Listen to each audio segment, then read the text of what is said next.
掌声有请脱口秀界的救亡之王宋木子。你真的特别棒！前几期嘉宾啊，我们来的有赵露思啊，有郭碧婷，今天是您了。哇塞，感觉这个咖位是越来越让这。下一期请我们家门口看门大爷来，我就最近。好不好看？我真的不知道他为什么会在这个节骨眼突然出去拿着手机干什么？出去给人打电话吗？喂，经由开背怎么开呀？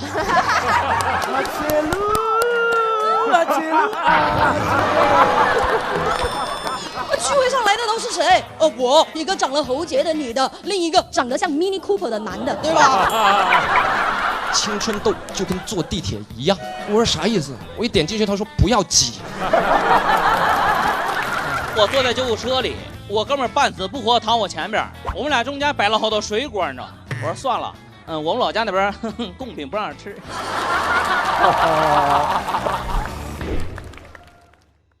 干啥都先上咸鱼。本节目由神奇的咸鱼独家冠名播出，自适应喜临门呼呼任性睡。本节目由喜临门呼呼联合赞助播出。本节目由长康100%纯粹、长康100%对味的长康纯芝麻油赞助播出。本节目由喜之郎果冻多点关心多点爱指定产品赞助播出。连接你的热爱。本节目由大麦演出联合出品，买票上大麦。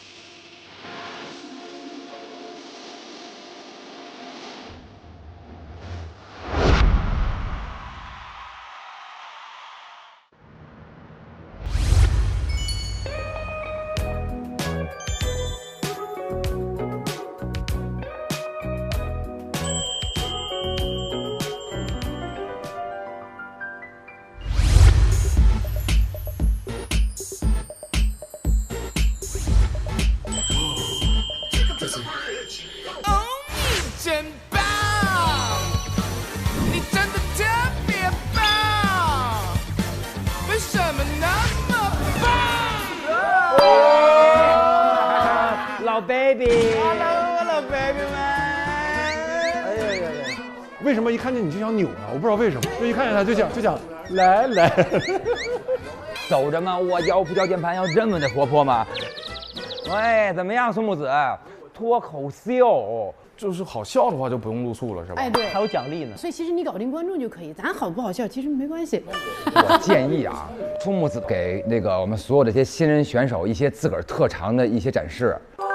然后让他们也能吸取你的精华。那我就教给大家什么类似于什么开场啊，结束热场 ending pose 啊什么的，解放天性，就让他们撒开了弄。这个重任就交给您了。行了，那咱们就先去见见咱们的那个新人演员们吧。走。好嘞。你真棒！哎，你就是这样。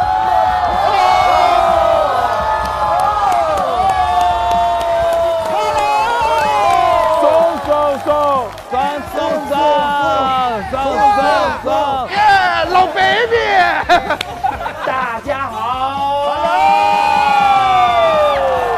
宋木子来了。我觉得到现在应该给大家一点干货了。今天想跟大家公布一下，脱口秀最重要的是什么？是什么？是什么？到底是秀啊！最重要的是秀，是表演，是肢体。那稿子一般啊，你在台上你也能，是吧？点谁呢？啊！我不知道给了多少钱能让周老板说出这个话来。认了这么多年，没见眼睛瞪这么大过。压上了他的清誉。对，白头发多长好几根儿。对，所以今天就给大家请来了一位重量级人物啊，专门教大家怎么秀。他就是中国第一脱口秀秀导宋木子。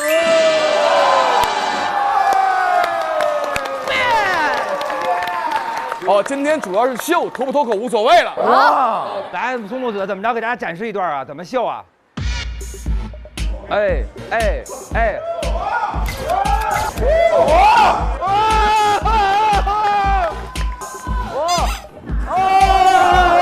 哇，信念感。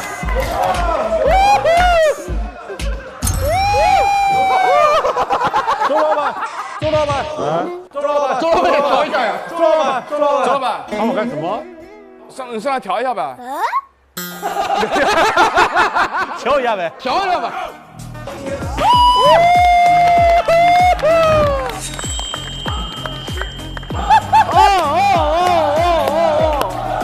注意留头啊，要留头。大家好，我是周奇墨。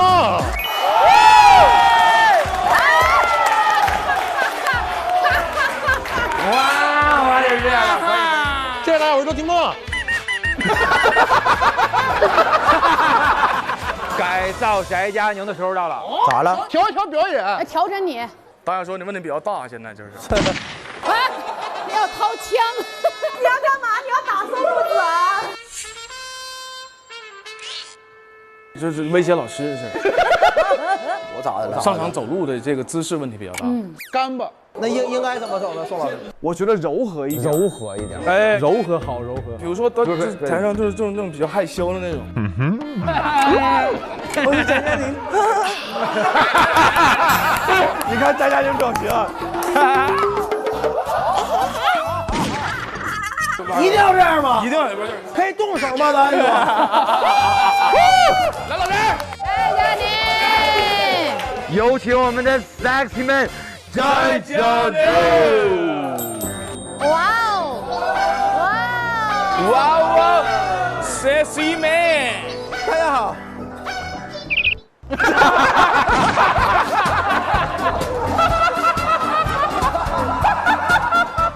来了。这想打人，你看这。我是翟佳宁。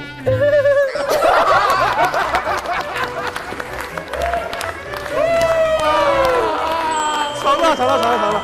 成功，大成功！确实，很多演员上台的时候，因为他要记稿啊，肢体动作就不知道怎么配合。首先就是得放开，有没有这种困扰吗？就是就杵在那儿。楚哥，哦，这个名字就是这么来的，杵在台上不动。我就杵在这儿，一动也不动。楚哥，杵在那儿了，楚哥了。楚哥，来，学习一下。让我楚哥。然后就特别不屑的那种，特别让大家就觉得自己很厉害。大家好，我是楚。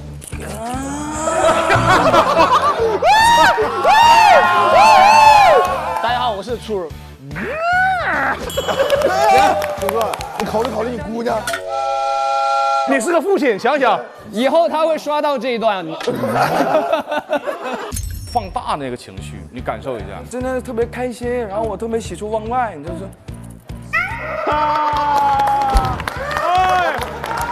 有那味儿的，觉得就干巴或怎么样的，我觉得结尾有点干巴，下不来。我现在结尾就是上价值，我是要爱自己，希望大家爱自己，不爱也可以。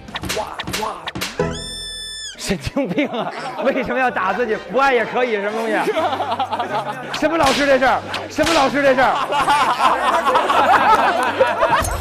哦，你真棒！你要大声对你自己说。哦，你真棒！就用这个啊！我必将掀翻整个场子，完美，特别完美，太好了！对，感谢宋木子。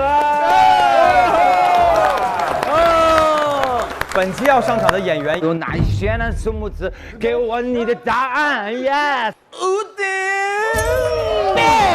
虎牙，严一鸣，机器，张美男。Are you ready？ 加油！我准备了！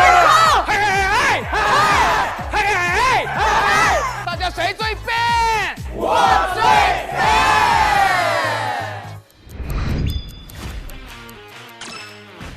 哎呦，这衣服好啊！再来个外套。兄弟，今天给你走个温情，了。我就想去试这篇稿子，是吧？不好笑。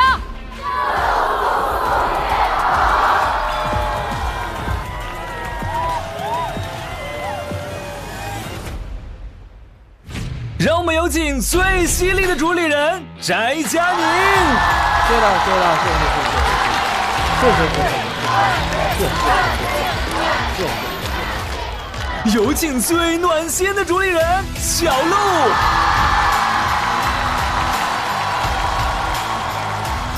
有请最靠谱的主理人周奇墨。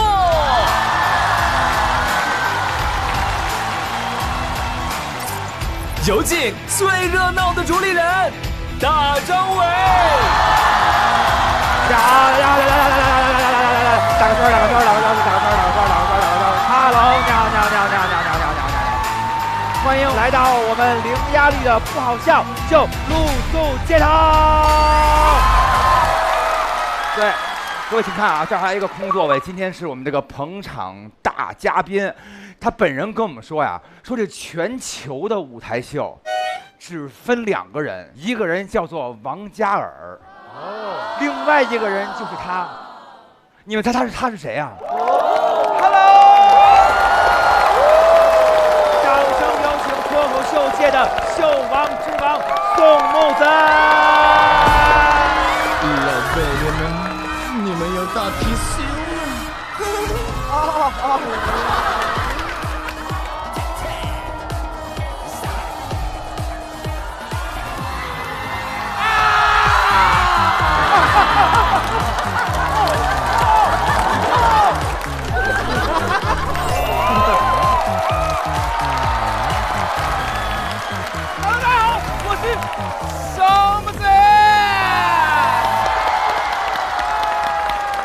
哇，真的好烫啊！哇，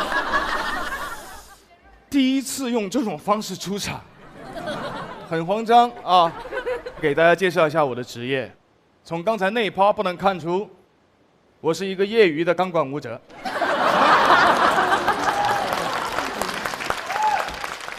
同时还是一个音乐人。大哥，你不哇哦是什么意思？不信是吧？哦，没错，今天就是过来打歌的。哎呀，没有，今天是脱口秀，翟佳宁别生气，不打歌，我是说脱口秀。啊，真的是一个音乐人，不是刚过完年吗？对不对？啊，大街小巷，那每个人的嘴里，每个超市里，是不是都有隐约听见？大貔貅，大貔貅，大貔貅，大貔貅。我的歌。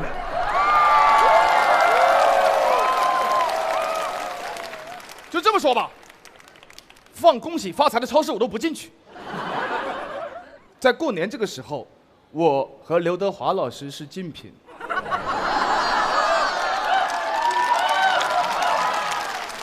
节目播了会道歉的啊。哎，我很纳闷啊，跟我说是一个脱口秀节目，但是为什么会有一只钢管在那个地方放着？神经病啊！谁会去跳啊？啊！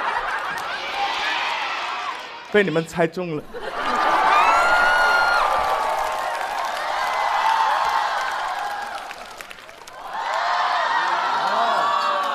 另外的价钱啊，另外的价钱。啊，一会儿翟佳宁你来那个啊，展示一下。我是特别的慌张，很紧张，说脱口秀。你看啊，这位脱口秀的天花板，周奇墨老师。天花板，我今天穿的比烟花闪。一会儿我说什么，你根本就没有办法管。小鹿。他们都叫她陆姐，但是我是广西人，我们那儿叫阿姐，所以我只能叫她阿姐陆，阿姐陆，阿姐哟。我这该死的音乐天赋。翟佳宁，过，这就过了啊。对，好，不是我俩没有 beef。因为翟佳宁啊，他这个人说话容易冒犯别人，我跟他不一样，我跟他共情不了，我不说话也容易冒犯别人。对。那大老师就不说了，我的偶像，对吧？帅不帅？哎呀，大老师唱歌更帅。但大老师最近哈，好像跟我互换人生了。大老师没有怎么出歌，都在出梗，而我呢，没有怎么出梗，都在出歌。哦，那么说到出歌，就不得不提一首歌叫《你真棒》。老师 ，music。老师啊，为什么那么？稍等一下，暂停一下啊！来，老师，音响关一下。老师，音响关一下。直接放副歌，主歌不唱了吗？彩排的时候不是这样的哟。老师，这是真的。老师，不好意思，我们再上一次，好吧？这样的话没有办法，你没有办法剪的。你先让我把主歌唱掉，然后再，行不行？对不起，对不起啊，你们就当没有那一趴，好吧？老师 ，OK 吗？接一下啊。好，就这么来，我能适应。那年我18，我跟老爸聊起理想。老爸说有什么理想？毕了业就回到家乡，要么当老师，要么去银行。我说不。我有我的理想，我要搞喜剧，我不要银两，我只要每个包袱都能嗷炸响。老爸揪着我的脖子对我说：“哦，你真棒！你真的特别棒，为什么那么棒？你就是这么棒，就是这么棒！你真棒，你真棒，你真棒！ Come on， 你更棒，你更棒，你更棒！你最棒，你最棒，你最棒！大乒乓，大乒乓，大乒乓！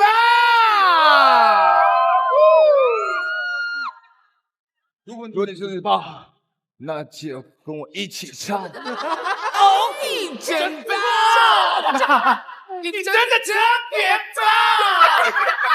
为什么那么棒？你就是这么棒！再见！哦，你真棒！你真的特别棒！为什么那么棒？你就是这么棒！你棒棒，我棒棒，他棒棒，他棒棒，我棒棒，你棒棒，哦，你真棒！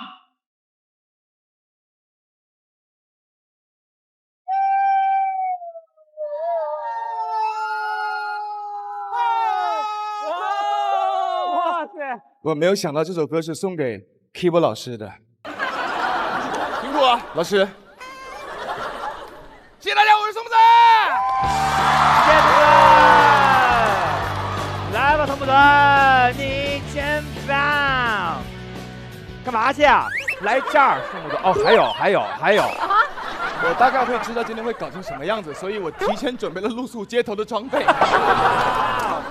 还要再待一会儿吗？还是我直接去？先待一会儿，先待一会儿啊！待一会儿。太棒了！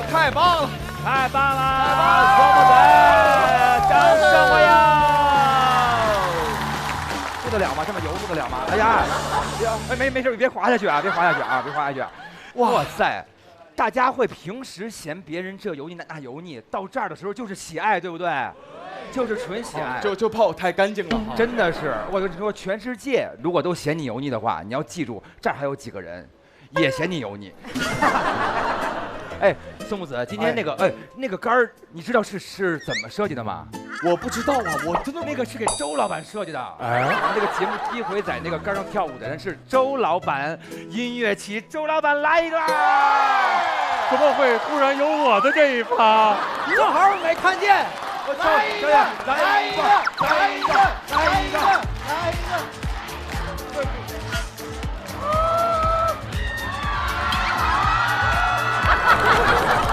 我这是主要是跳一个蹭杆舞，威武呢？啊？怎么威武？拿那个哎，对，哎，可以。可以了，感谢周老板，耶！什么？翟佳宁也想试一下。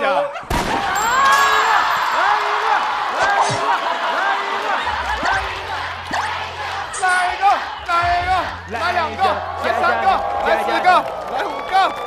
技巧是什么，宋老师？跟着音乐律动就好。就是解放你自己的天性。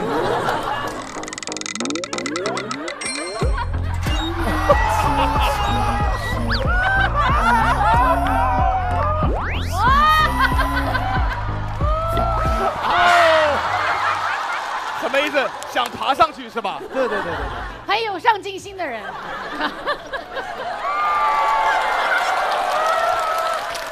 好了，今天就这么录，一会儿谁讲凉了就来一个。咱们就是不好笑就上杆儿，好不好？就是这个意思啊！哎，前几期嘉宾啊，我们来的有赵露思啊，对不对？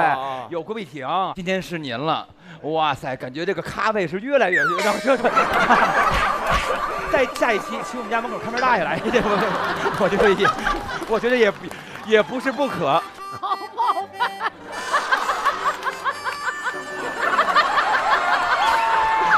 留步啊！别留步！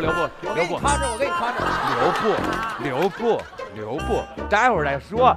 今天咱们都是锦上添花，最重要的是我们的新人演员们，就是希望他们能够大放光彩啊！行，哎，那几位老师刚才看见最开始那一段就是感觉像脱口秀吗？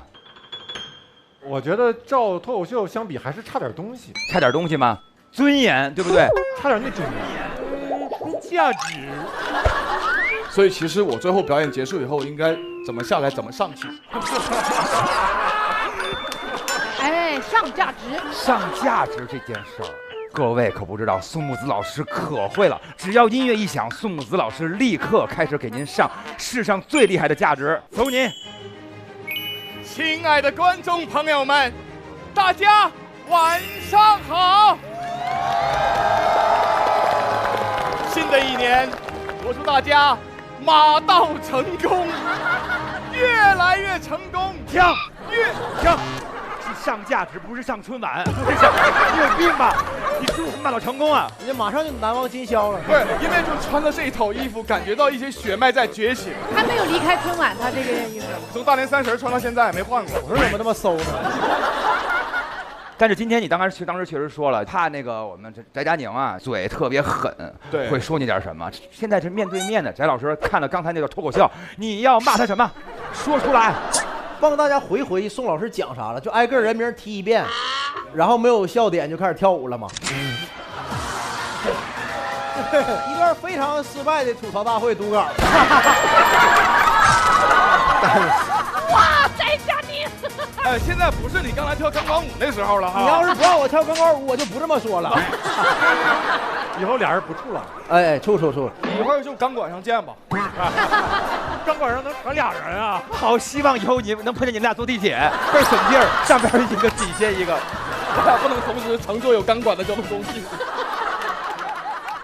好嘞，行，今天呢，咱们主要就是说，咱们怎么样才能够不去露宿街头？那么5颗星就是非常的满意了，单场4星以上超过70%，我们就能够解锁优酷平台提供的各种奖励。那么没到70%呢，我们就要去露宿街头。10场演出之后，总好评达到70%以上，直接解锁2026全年的大麦全国巡演。是的，哎，这个厂牌巡演怎么样？但是宋木子开场多棒啊！你真棒！但不好接啊！刚才都开玩笑的，真我感觉宋老师你这对接你好接。对。是。这期咱俩是这么唠，就这么唠。幸好刀老师这边让你多担待啊，刀老师。行嘞，拉点架就行。但是你知道谁要接您了吗？我不知道呀，是我们全中国最受爱戴、最专业的小洛。今天我们的开场大嘉宾就是我们的小洛来了。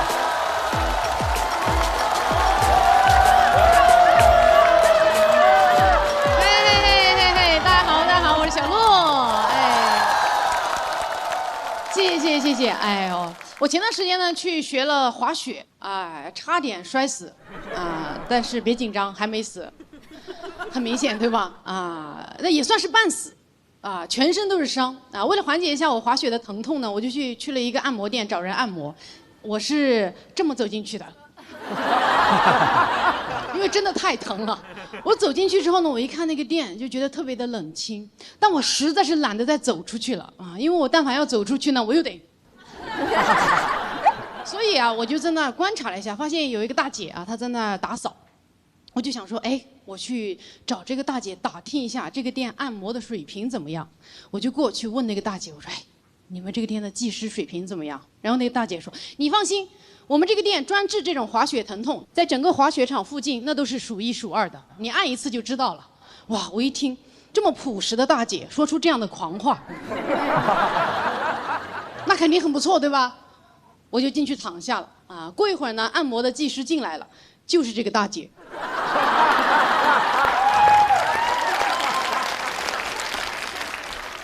我当时一看大姐进来，我就很想问她，我说大姐，打扫跟按摩哪个是你的兼职呀？她一按我就知道啊，按摩是兼职，啊，不仅可以说是兼职，甚至可以说是业余。他那个按摩的技法怎么说呢？他基本上就是在掐我，而且哪儿疼他掐哪儿啊！哎呦天哪，他掐了没一会儿，我真的忍不住，我问了他一句，说大姐，你们这儿按摩不打麻药的吗？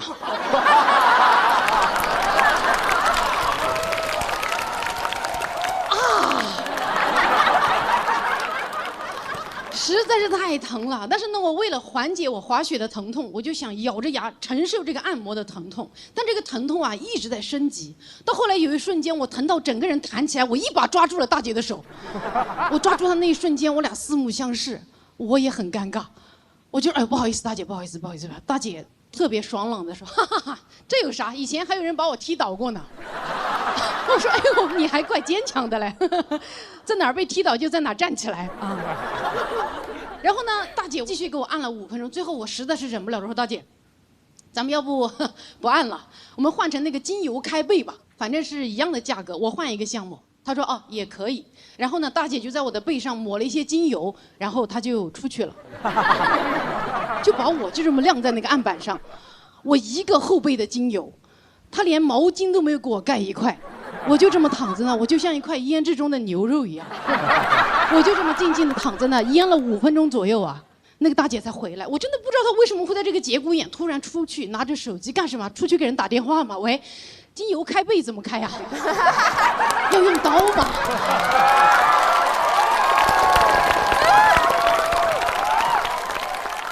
然后大姐果然5分钟左右吧，她回来了。然后她若无其事的，也没有任何一句解释，就开始给我的背部进行一些，怎么说呢？只能说是抚摸吧。啊，她这种抚摸呢，无法抹平我这个滑雪的创伤啊，顶多是抚平我背后的汗毛。后来我就说姐，咱要不就今天这个精油开背也不做了，我滑雪呢脸太干了，你给我做一个那个面部补水好不好？我看你们有这个项目，那个精油开背的钱我照付。他说啊，也行，那你等一下啊，我出去买一片面膜。他又出去了，哎，我整个人又被这么晾在那，也没有给我盖毛巾。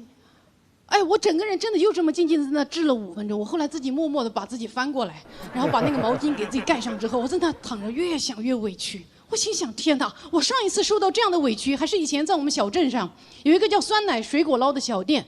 我当时进去点了一份酸奶水果捞，那个店长特别松弛地站起来，拿着一串钥匙说：“啊，那你等一下，我去买酸奶和水果啊。”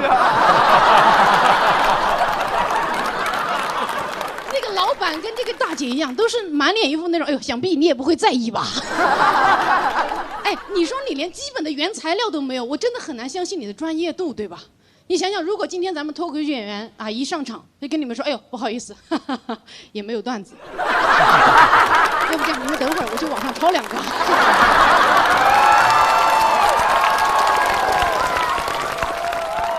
觉得很崩溃啊！我在那躺着，越想越生气的时候呢，那个大姐回来了，她手里拎着一张市值5毛，但是收了我50块的面膜啊。那个面膜上面你一看就绽放着各种紫色啊、红色的那种大花，我都担心这个面膜给我补的水是自来水。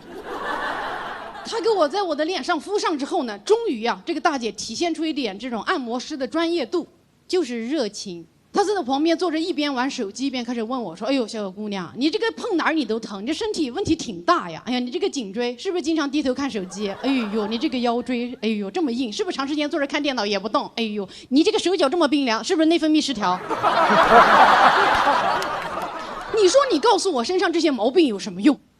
我又不会改，我这辈子就这样了啊！”正是因为我有这些毛病，才需要被你服务啊！哎，被乙方辱骂，这个体验真的很差，对吧？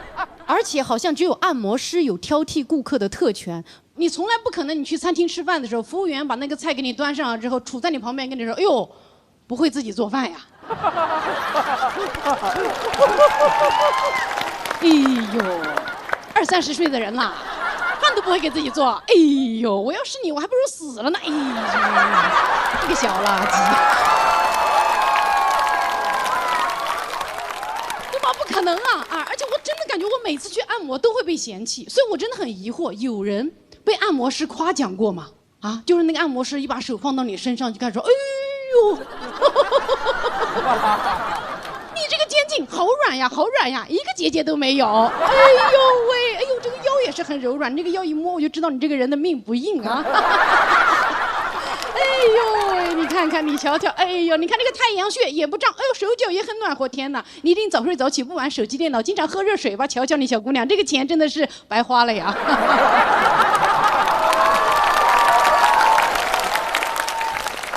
哎，我那天本来就被摔得遍体鳞伤，很暴躁，再加上被那个大姐叨了我半天之后，我当时真的忍不了了，我就跟那个大姐说：“我说大姐，我不玩手机啊，我不识字，电脑根本不会用，内分泌从来没分过。”我那顿输出完毕呢，那个大姐沉默了足足5秒钟，之后她又换了一个话题跟我说：“姑娘。”你现在摔得这么伤啊，那还是教练不会教。我认识那种滑雪场里数1数2的教练，你要不要？我说大姐，你不会还兼职教练吧？好，谢谢大家。哦，哎，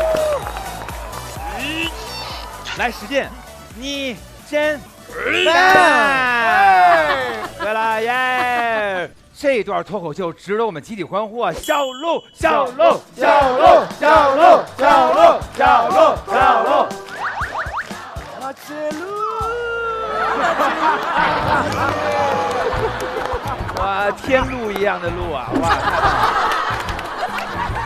好玩，真的好玩。就是说，您当时真的是那样吗？然后身上涂上油就走。真的2次，我真的非常震惊。然而他很随意。其实那天还有一个朋友跟我一起去，他还被拔罐了。然后拔罐的过程中，那个人在那刷手机。就是那个人同时管2个人。对，他同时这边也管。你涂上油之后，然后呢，他在那边拔罐。对，那个罐他就不管。后来我朋友嚎叫了之后被拔了，然后背上6个那个全部是烫伤的点。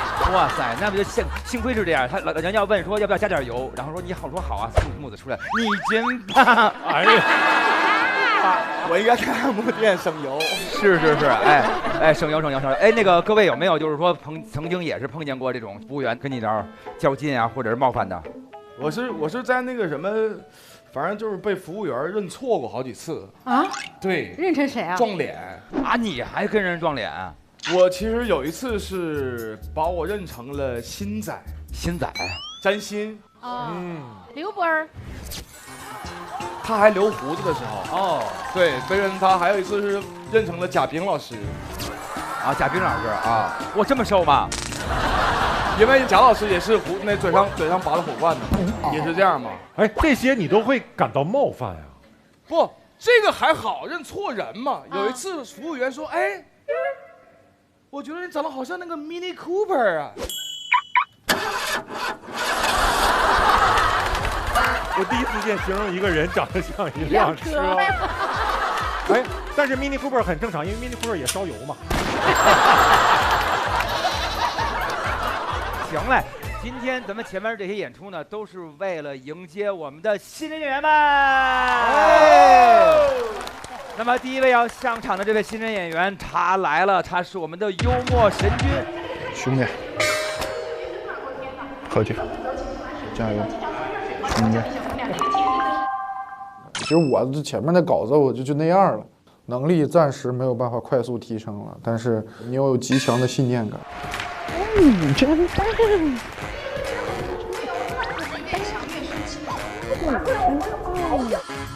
让我们来有请我们的幽默神君吴天。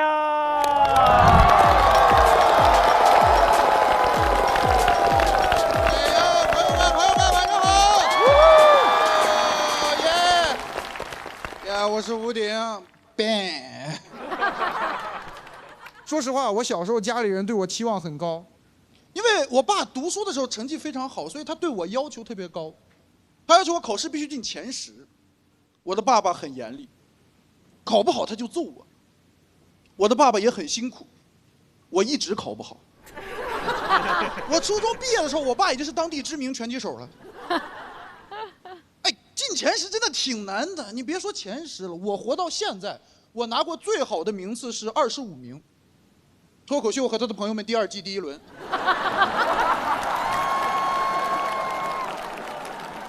你有看过那个节目吗？有认识我的吗？我参加了2季呢，2季一共比了3轮，我录的时间还没他多，你知道吗？他录3天了。我2季一共15分钟，很难受。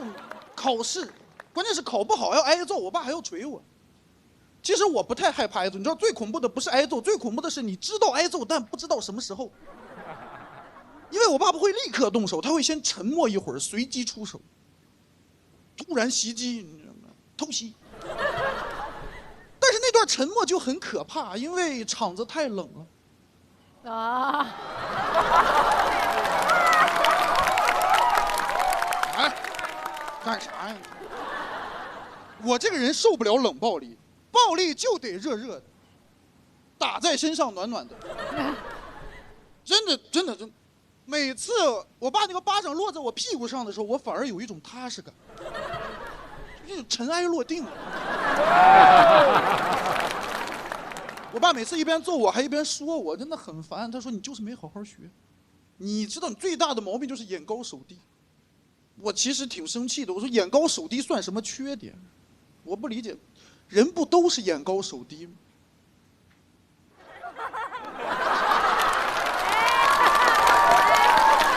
是哈，这好啊，手高眼低那是猩猩。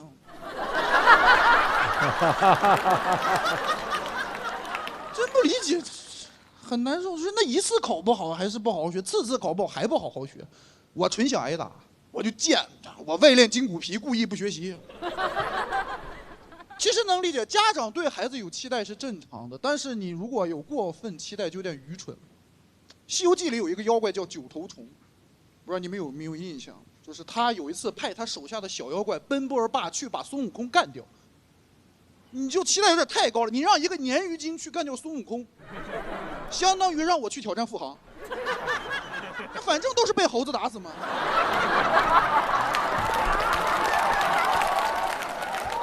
很惨的，你知道你们电视剧已经美化过了，我还去看原著里，孙悟空最后把那个鲶鱼精的嘴唇割下来，又送回给九头虫，他就是告诉他，你知道吧，就愚蠢。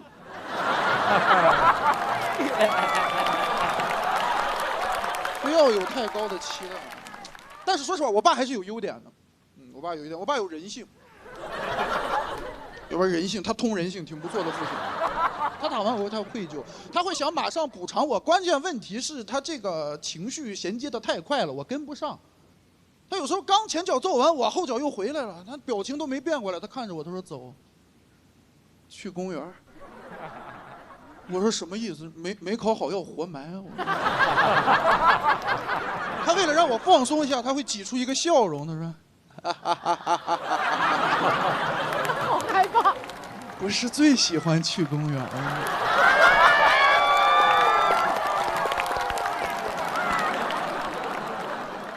你就感觉公园必须有圈套，必定有危险，可能坐摩天轮坐最高处，我爸就把门推开了。到家了。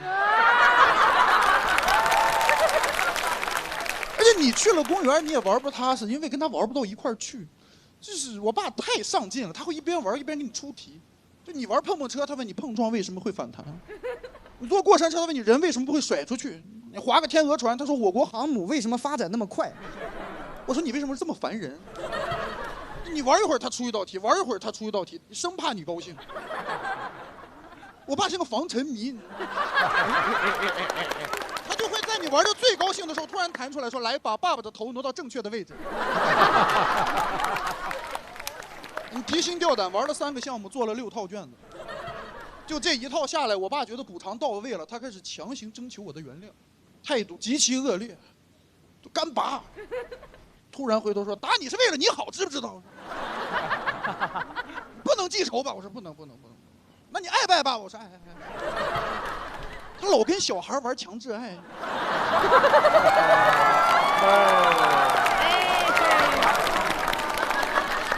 我真的觉得我俩太不公平，爱和恨全由他操控。我现在快30岁了，我现在已经开始独立生活了，但是还是有一些影响，因为我不太敢犯错，因为总感觉会挨骂，总是提心吊胆。有一天晚上，我躺在床上喝啤酒，我不小心就把那个啤酒洒在床上了。我当时下意识我就把被子盖上了，我不想面对，我很烦躁。我说怎么能这样呢？这么大个人连个酒都拿不稳，眼高手低。我说哎，谁骂我？感觉有我爸的声音。我说爸爸在哪儿呢？爸爸去哪儿了？爸爸在这儿呢。就是你已经习惯了被责备了，你没有人责备你就自我责备。但其实我想事情很简单，因为我观察了一下，我有洗衣机。你床单弄脏了就去洗床单嘛，对吗？考试没考好就去改错题，脱口秀不好笑就露宿街头嘛。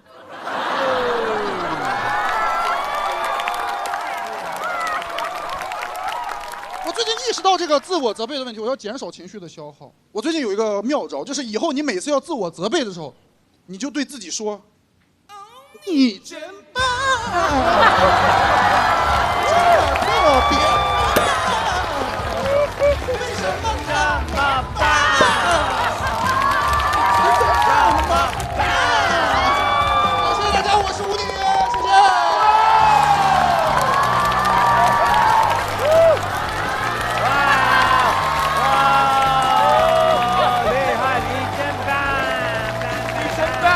谢谢大家，谢谢宋木泽老师，谢谢舞蹈老师。吴鼎。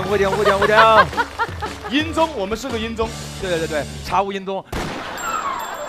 吴鼎，爸爸看你脱口秀吗？我爸没来现场看过，但是他会去网上搜那个 report， 他会搜集各种差评，然后给我写一篇建议。网上的差评都是叔叔写的哈。对，就是他，全都是他写的，都是他写的。还有小号的叫奔波爸。然后那个就是说自个儿写了一堆那个就是意见，这么多，哇！对，来看，哇塞！这个是第1年上完节目，脱友谊第1轮淘汰，我爸给我发的啊。这几天看你的演员的节目，对你的表演有点建议。他会叠甲，他说如有帮助请借鉴，别的我不懂啊。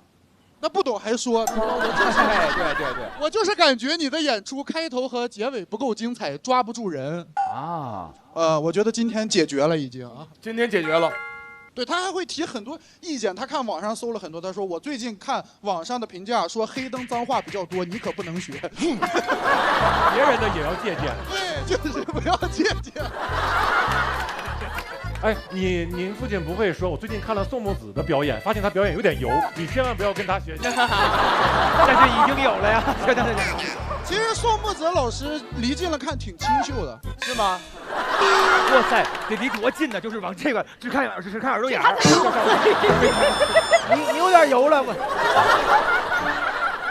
挺年轻的，乍一看岁数大。你虽然油腻，但是年轻，青春油腻嘛，小鲜油。你刚才说，我其实特共情，是不是？就是我觉得中国很多像就是对于儿子来讲啊，都父亲都是特别严格那种。你爸从来没有跟你说过说儿子，咱别这样，以后这样行。就是。但有一次，你知道我和那个叔叔正好相反啊。我爸呢是不怎么看我的表演啊，但我也不知道有一天哈，他突然就刷到了我一条视频，我不知道是我妈给他看的，还是他同事给他看的。哦，当时出那个《送子之歌》的时候啊，我在江边拍那个 MV， 很抽象的啊，在那上，这搞那个东西，搞那个东西。他整个刷完了以后啊，那天晚上我妈跟我说，她一宿没有睡着。他也在送。不是，他一宿没睡，第二天早上很早，他起来问我妈说。儿子是不是脑子最近有问题？他也不说发个信息问问，他就自己在家里边睡不着，说他怎么能唱这种歌？哎，现在跟你爸本身就是说，有没有一刻感觉你爸承认你了，觉得还儿子还真是不错？我有那种时刻感觉我爸放弃我了。他想开了，不跟自己较劲了。他是个傻子也能很开心，因为他知道不管你走哪条路，他都能指导到你啊，对，都能给你发评价。条条大路通我爸嘛，那些都是过去了，现在不是专场也开着，对什么的都挺好的啊。我也跳上了，现在。对呀，哎，是不是打开自己了？完全就打开了这个。行，不知道现在咋说跟家里。我其实做了很大的心理准备跳这个舞。啊，这是不是跳完以后感觉爽了一些？跳完以后感觉无所谓了，这辈子就这样了，还能怎么？我放弃了，自己也放弃了。对呀。哎，这么着，咱们问问观众朋友们，最后那一刻你真棒出来的时候，是不是燃起来了那一瞬间？谢谢你们。所以这种表演形式要保持啊！谢谢吴姐，谢谢大家，谢谢你们，谢谢。文景确实挺好的，就是他明显你听他讲段子，你就能感觉出是那种在线下千锤百炼过的老炮的那感觉了。舞台感也很从容，你看今天包括最后的呈现，用宋木子那个来收尾，一点不觉得尴尬，其实是一个能力。我觉得也是挺好玩的，就打破一些他们那个常规的操作嘛，看看观众什么反应。哎呀，怕让人笑话。那其实我说实话吧，跳的时候真挺爽的。每到深夜，我就会想起曾经脱口秀的黄金年代，那时候的喜剧没有套路，无比的纯，但现在再也找不到100%纯粹的东西。面呐，你把这当开放麦了，我都饿得快晕了。而且谁说没有100%纯粹的东西啊？做面跟脱口秀一样，得敢把好东西拿出来。哎，识货，段子可以垮，但油必须纯。啊，好香啊！长康100%纯芝麻油，坚持纯物理压榨，纯好味道。干啥都先上咸鱼。本节目由神奇的咸鱼独家冠名播出，自适应喜临门呼呼任性睡。本节目由喜临门呼呼联合赞助播出。本节目由长康100%纯粹、长康100%对味的长康纯芝麻油赞助播出。那么下面要上场的这一位呢，他是我们第一次登台，但是他在备战间已经恭候多时了。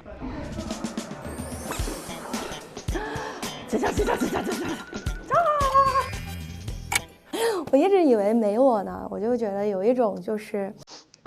被自己的那种自我否定给困住了的那种感觉吧。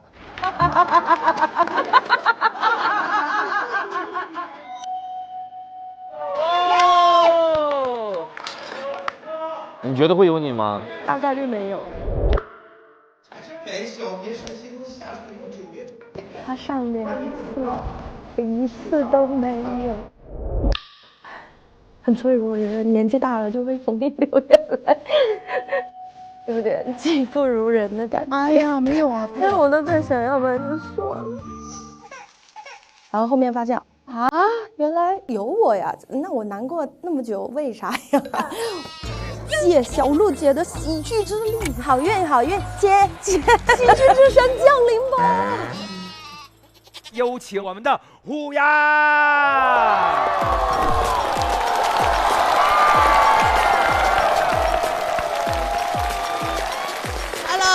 现场观众朋友们，你们好吗？哎，先自我介绍一下，我叫虎牙，我今年30了，大家能看出来吗？你看今天观众情商就很高，你知道吧？我在后台给天一说，我说我今年30了，他说不止吧。但不得不说他眼光挺准的。我今年35了。对，我跟你们讲，我发现人过了30岁以后啊，特别容易生病，而且有些病吧，它莫名其妙。比如说前段时间，我发现我自己长了个喉结。就喉结这个东西，我怎么跟大家讲啊？虽然它不痛不痒啊，但是这一次长的是喉结啊。下一次会长什么？真的很难说，你知道吧？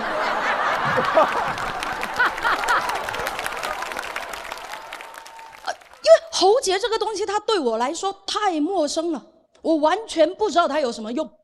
我冒昧的说一句啊，它不仅对我没用，它对在座95%的男生呢，也没什么用。他也就对王嘉尔那样的男人有用，对吧？王嘉尔在那喝水，喉结上下翻涌，然后我说：“哥哥。”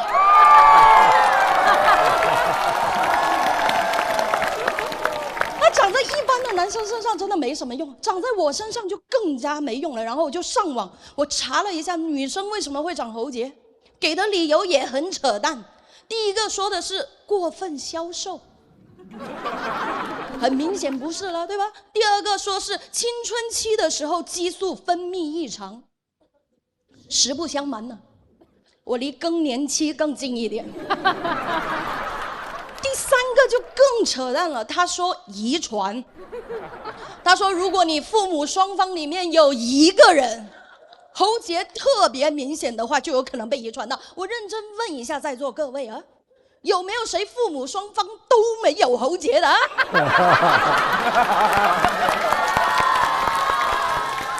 这都不是最让我生气的，最让我生气的是他下面有一行温馨提示。他说女生长了喉结不要过分焦虑，不要把注意力都放在喉结上面，可以适当去参加一些聚会啊什么的，分散一下自己的注意力。我认真问呢，什么样的聚会适合一个长了喉结的女人参加啊？对吧？那聚会上来的都是谁？我一个长了喉结的女的，另一个长得像 Mini Cooper 的男的，对吧？对吧？还有谁？鸭嘴兽吗？对吧？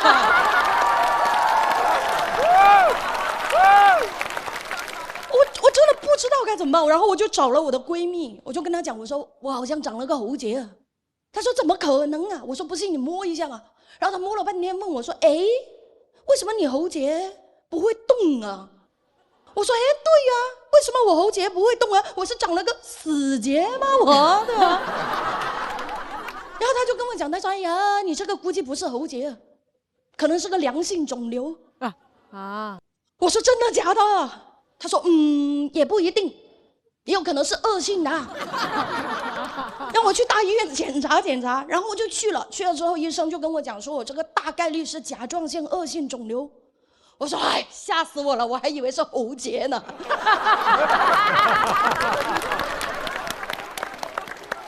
是这样的，朋友们，你不要觉得我脑袋有病啊！是这样的，就是甲状腺恶性肿瘤，它是所有的恶性肿瘤里最轻的一种，切掉就好了。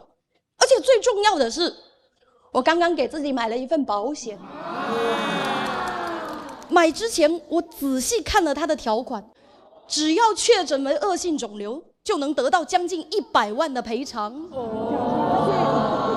谁是穷人，显而易见了啊！我当时的反应跟你们一样，你知道吧？我说恶性肿瘤啊，将近100万啊！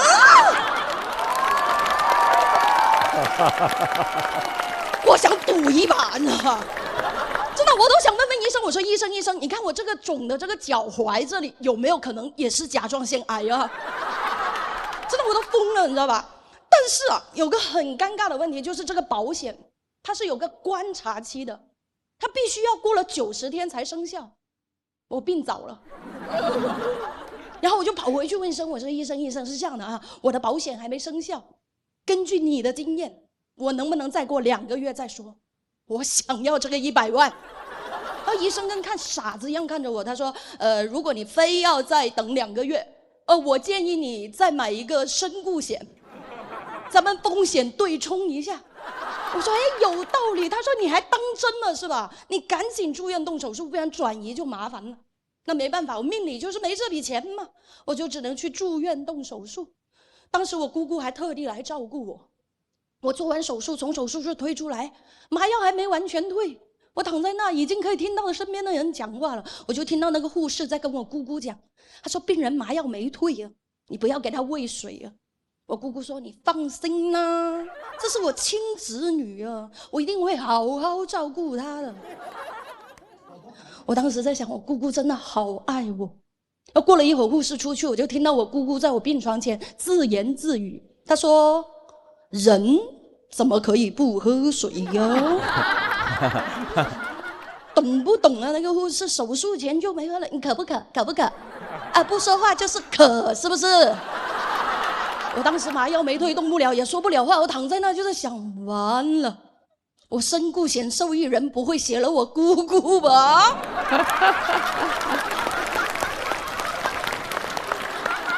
然后姑姑就把我扶了起来，开始给我喂水。妈，给大家科普一下，麻药没退是不能喝水的，会呛到，因为吞咽肌它还没恢复。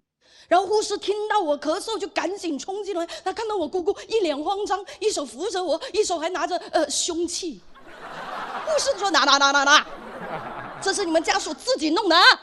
你不要到时候跟我讲是什么医疗事故啊！”我当时麻药没退，动不了，也说不了话。我躺在那在想，护士，要不先抢救我啊，护士。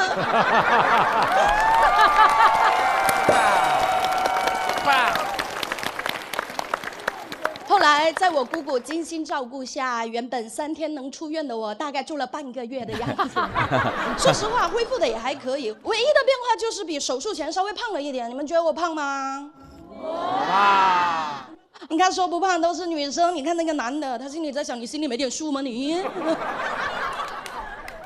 不瞒大家说，确实胖了一点，我比我手术前大概胖了30斤的样子。对，我以前很瘦的，很瘦，中分黑长直，郭碧婷吧，大概就是。哇！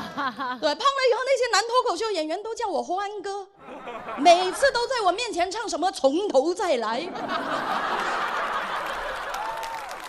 其实说实话啊，就是做手术之后很长一段时间我都挺不自信的，也是做了脱口秀以后才找回了一点信心。我认真的建议各位跟我一样不自信的朋友都来尝试一下讲脱口秀，你知道吧？好不好笑另说，主要是你做了这一行之后，你就会发现啊，丑人真多啊。但是都很可爱，谢谢大家，我是虎牙。虎牙，抱！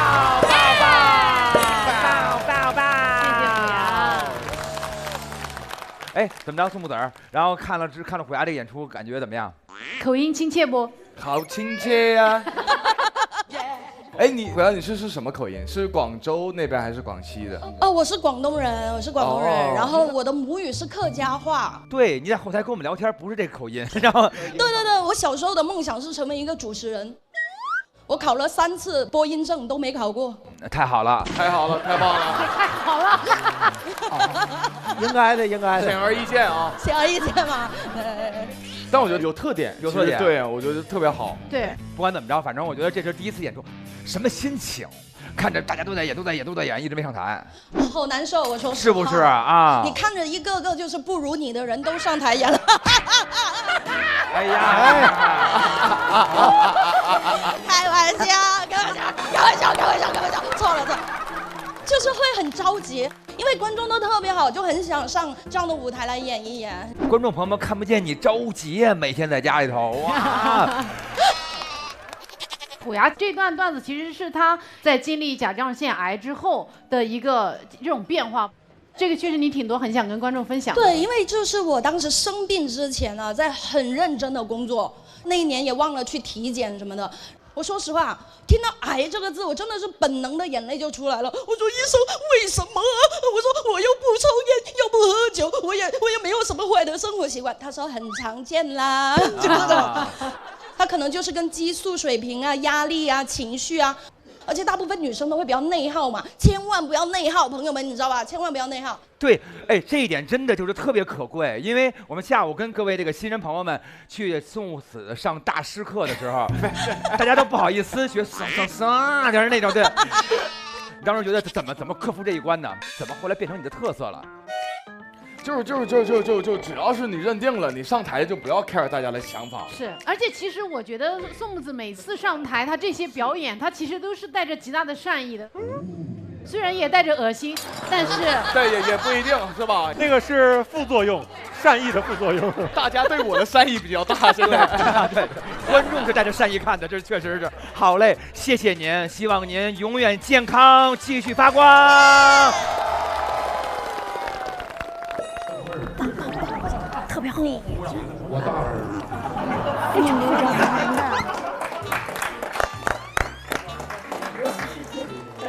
我现在嘴巴练很好啊。也许有人不认识虎牙，但是下面这位新人，你们更不认识。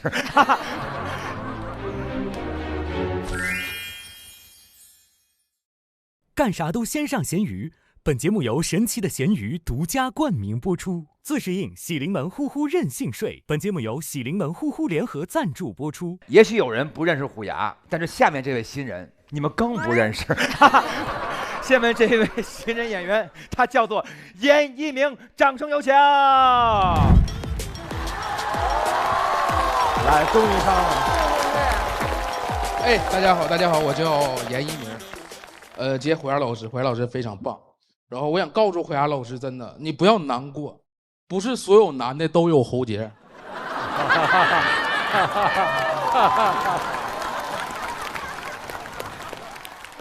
我是一个中专生，我们演员最高学历，但我和其他中专生不太一样，我是一个纯血中专生，出生在一个中专士族。我家我爸、我妈、我爷、我姐，我有弟，我有妹儿，我大姑。这么讲到哪说的？我二姑。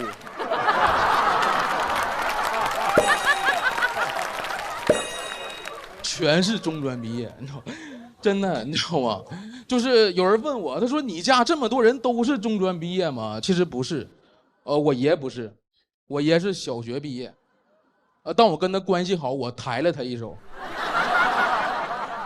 有一个东西我们全家从来只听说过，从来没见过，这个东西叫学信网，从来没见过，你知道吗？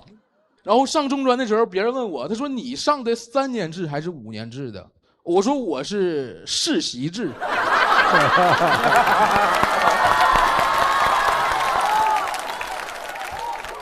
我是个中专生，现在中专很好，我很羡慕现在的中专生，因为我们那个时候对中专有刻板印象，只有成绩不好的人才会去中专。从小我不爱学习，然后我爸就想给我往中专培养，那个时候。然后我不爱学习，老师就找我家长，他和我爸说话特别难听。他说：“就你家这个孩子，你赶紧领走，别念了，学个记住以后饿不死得了。”说的我爸面色铁青啊。回家之后，他跟我说：“他说就你们这个老师啊，他懂我。”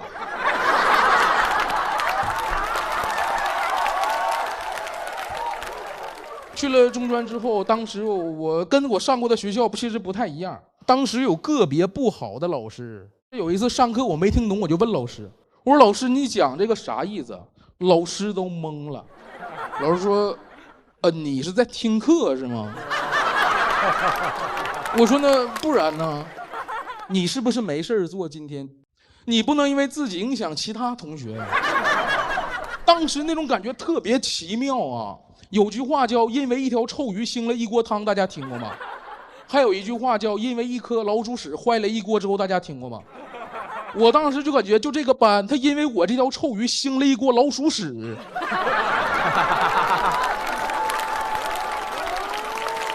我不知道现在中专生是什么样的啊？我那个时候中专学校里或者校外有那种小混混、小流氓啥的，他们会欺负同学。我当时为了不被欺负，我在学校里找了个大哥罩着我，然后他要带我欺负别的同学。他第一次带我欺负同学的时候，他跟我说：“他说你去给他麦丽素抢过来尝尝。”我说：“我给你买一个呢。”我当时合计，我说：“你这哪是校园恶霸呀？这不校园馋猫吗？”然后我跟他说我不敢，他跟我说没事儿，你过去，你跟他你狠一点，他就怕你，就管你叫哥。我真是，我当时硬提着胆子过去，我跟人家说，我说来，你手里拿啥呢？你给我拿过来，我尝尝来。他跟我说哥，这不是麦丽素，这是我妈给我拿的中药。我说来，你拿来我尝尝。一尝那个东西，你知道齁甜齁甜的，除了甜味啥都没有。我问他，我说来，你告诉我这玩意儿它能管啥呀？我现在一回想，人家说的特别有道理。他跟我说这能管低血糖。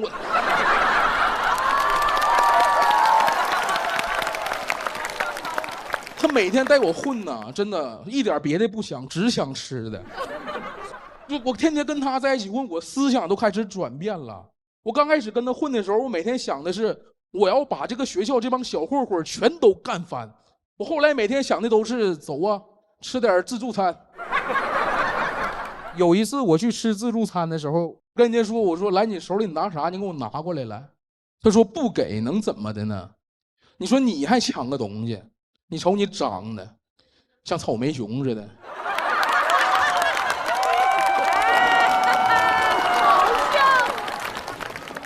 然后我跟人家说，我说话这么狠，你不想管我叫哥吗？他说我想给你个嘴巴子。我特别害怕，我就跑回去跟我那个大哥说，我说哥，咱算了吧，这人太狠了，咱犯不上，咱撤吧。当时我那个大哥跟我说，他说没事儿，你相信我，我是咱们学校的扛把子，我在这儿他不敢怎么样。我就过去了，哎，挺后悔的，这是我这辈子第一次欺负别人，真的。我当时用我的脸给他手都欺负肿了。我当时捂着我那个脸，我瞅着我那个大哥，我合计你倒是上啊！你说他过来之后确实不一样，抽他的劲儿更大了。当时那个时候真的，我脑袋里我就在想，我说他说的这个扛把子，不能是专门扛人嘴巴子吧？然后他一看这种情况，你知道吗？他一看人家这么狠，他当着人家面他踢了我一脚。他跟我说，这个人以后你见着，你管他叫哥。哎，你就咋说呢？你知道吗？他看人家老实就想欺负人家，看人家厉害就跟人家交朋友，就这么说吧。就我后来跟他打一次架就收个大哥，打一次架就收个大哥。哎，就后来他们都管我叫收割机。甚至有人管我叫校园歌手。那每天见着我说的一句话就是：“听说你最近又出新歌了。”后来学校里真的没有人再欺负我了，那全学校没有一个人不拿我当弟弟啊。有一次我是真的遇到了学校那种外面的那种社会大哥小混混啥的，然后他们一群人就给我堵那儿了。然后我自己大哥教过我一个应对这种局面的技巧，他跟我说，人家给你堵那儿之后啊，你就跟人家提人，你提几个人，你看他认不认识。我就得跟人家提人嘛。我说我大哥王威你认识不？他说不认识。谁呀？我说那刘凯你认识不？他说不认识。我说那李阳、王博、佳琪、方户、张玉啥的，这里头有你认识的人吗？他说我一个我也不认识啊。我说那你叫啥呀？哥。我想把他纳入我的歌单。真的，我后来我说实话，我为了远离他们，我又往上考了个大专。我当时开学第一天就没去，我被那一群大哥给我叫走了，说要给我办个升学宴。我能理解啊，我真的我能理解他们，因为我是他们这里最出息的了。然后当时吃饭的时候，他跟我说，他说一鸣，我当时第一眼看着你，我就知道你不是个混社会的材料，因为你是我们这些人里唯一一个上学背书包的。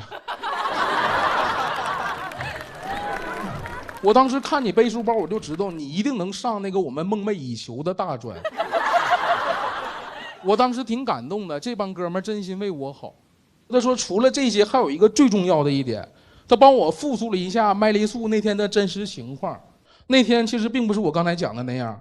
他跟我说，我那天过去之后，我跟人家说的是，你好，能把你麦丽素给我大哥尝尝吗？对。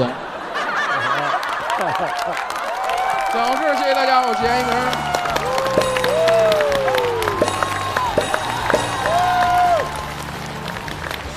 哇塞，这讲这么多歌，你的一生就是在等待歌多是吧？哇，对，太厉害了。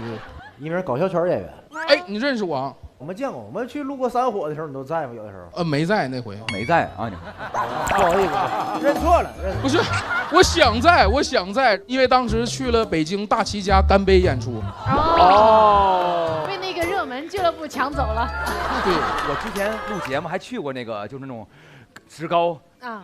当时我还问那帮学生说：“我说这班里头是不是有那种狠的狠人啊？倍儿狠那种人？”他说你一定要小心有一个独眼龙。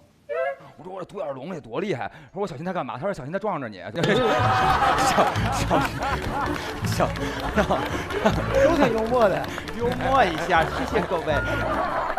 那么重点就是在于，也不是什么时候就是脱口秀还是什么，就开始有这种学历的这种。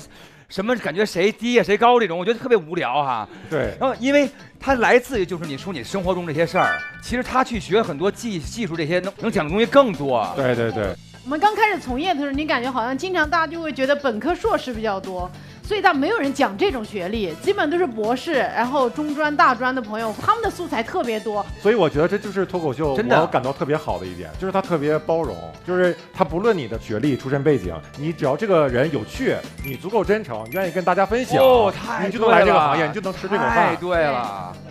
宋木子什么学历？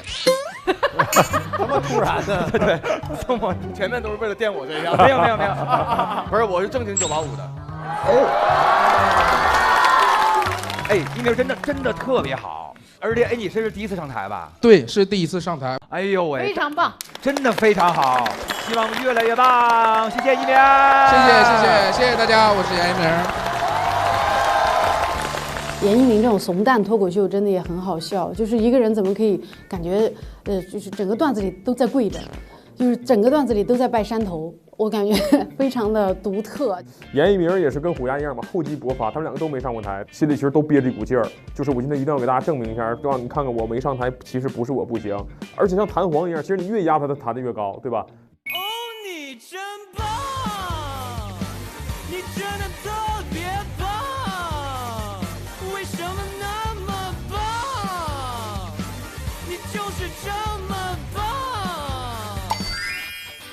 这个音响，杀青，回头给我们挂闲鱼上，我也会学，标题就写你真棒，同款战器宋木子勤用99新，听完人生自带个光。听说神奇的咸鱼啥都能拍，啥都能卖，那我这个脑回路它能不能卖？这可是中国脱口秀第一脱口秀秀导，这含金量妥妥的。哎，大家赶紧上架。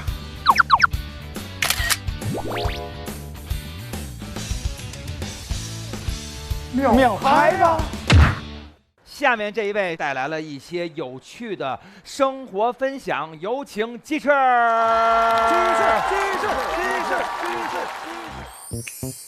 宋木子老师给我设计了一个秀，怎么从一个正常人突然干拔成一个神经病？有了！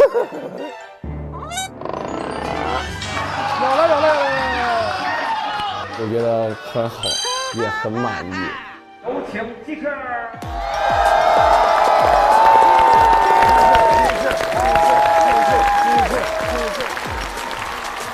哎 ，Hello， 观众朋友们，你们好吗 ？Hello， 你们好，我是鸡翅。对，其实我真的挺忐忑的，因为我生活中并不是一个特别自信的人。对，我长得也不怎么样，你们觉得我长得怎么样？谢谢啊，长沙的观众还是虚伪。我之前得不到这样的夸赞，我在广东演出，我问底下的观众，我说你们觉得我长得咋样？底下有个阿姨很兴奋喊了一声，她说加油，长得跟奥运会似的，你知道吗？但我是了解自己的长相的，我知道自己不是帅哥，因为我的五官上面有一个不太显眼的小缺点啊，就是我的眼睛长得不太显眼，就可能我戴着眼镜你们还看不出来，但要是我把眼镜摘掉就会变成这样。也没有必要，我就是看见鬼了吗？之前还有观众锐评我，说我长得像营养不良的李荣浩。太对了。对不起，浩哥。哎呦，我真的我从小就长得不怎么样，你知道，皮肤也很一般，很多痘印痘坑，真的。你要就化妆老师每次给我化妆的时候，他画着画着都会忍不住在我耳边来一声，他遮我。就我个人认为遮是脏话的消音，就你的素质即将冲破文明的束缚了，你就不得已发出那声。那天我真的遮的有点受不了了，我昨天我真的扭头问后面大哥，我说你老在我后面啥意思？化妆大哥说不好意思兄弟，我在嚼槟榔。你也来一个不了？真受不了这边的狼性文化了，我。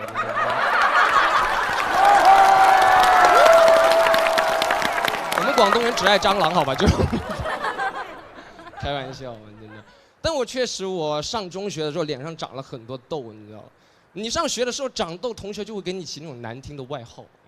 我挤痘的时候管我叫豌豆射手，留下痘印痘坑管我叫海绵宝宝。还是班上的学习委员最有文化，叫我孔子。这孙子，他们白天在外面给我起外号，我晚上回家就开始内耗。没办法，只能看很多青春期的营销号。哎，那些营销号你标题都看不懂，标题写的都是什么青春痘就跟坐地铁一样。我说啥意思？我一点进去，他说不要挤。巧妙啊，巧妙。但青春期也有很多朋友，他是对这个毫不在乎。我当时有个朋友，他来自东北，他叫小雨，他跟我一样脸上坑坑洼洼，但他从不在乎。你甚至不知道他在乎什么。我问他，你下巴长了2颗痘，你不觉得难看吗？他说没事，我查过了，长这里旺夫。我说那你别挤了，别把你2个老公挤出来。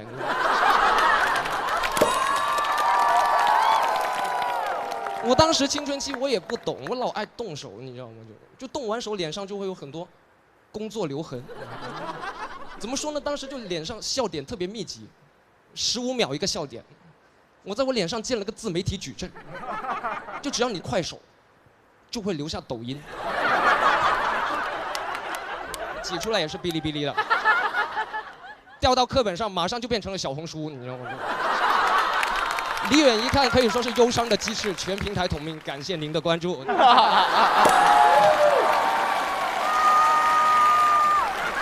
谢谢，谢谢大家的微薄之力，能一口气说这么多平台，什么感觉？哟，酷！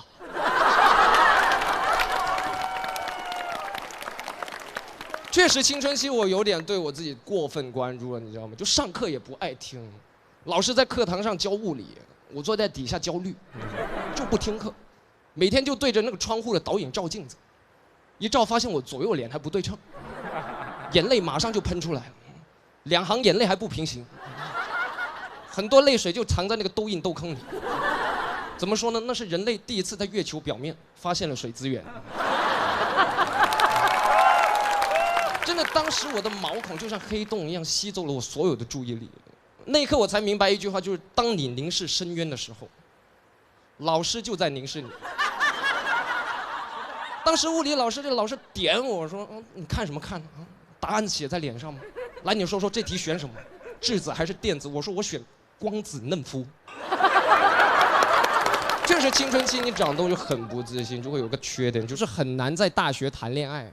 我当时追了我们班上的班花，追了1个学期，学期末班花跟班上最好看的男同学在一块儿，甚至那个小帅哥还要过来安慰我，过来拍着我的肩膀跟我说：“兄弟，你其实也没有那么丑，你只是小丑。”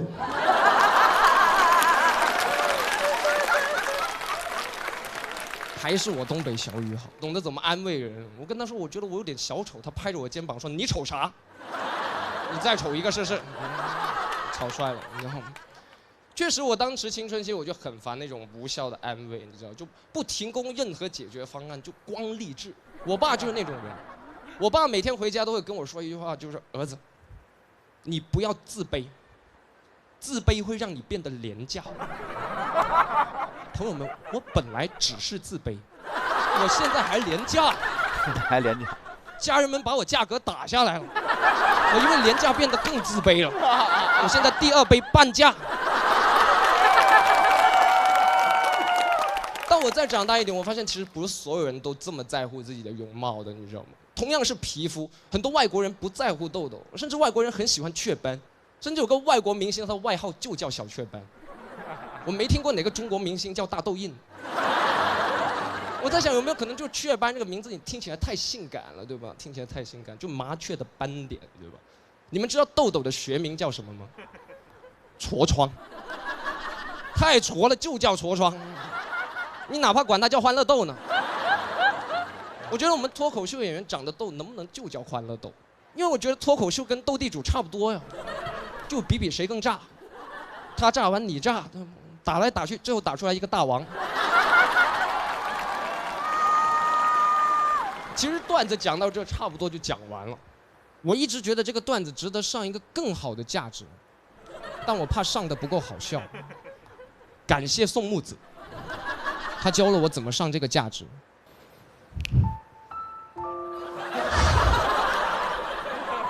其实我今天讲这一段，不是为了博同情，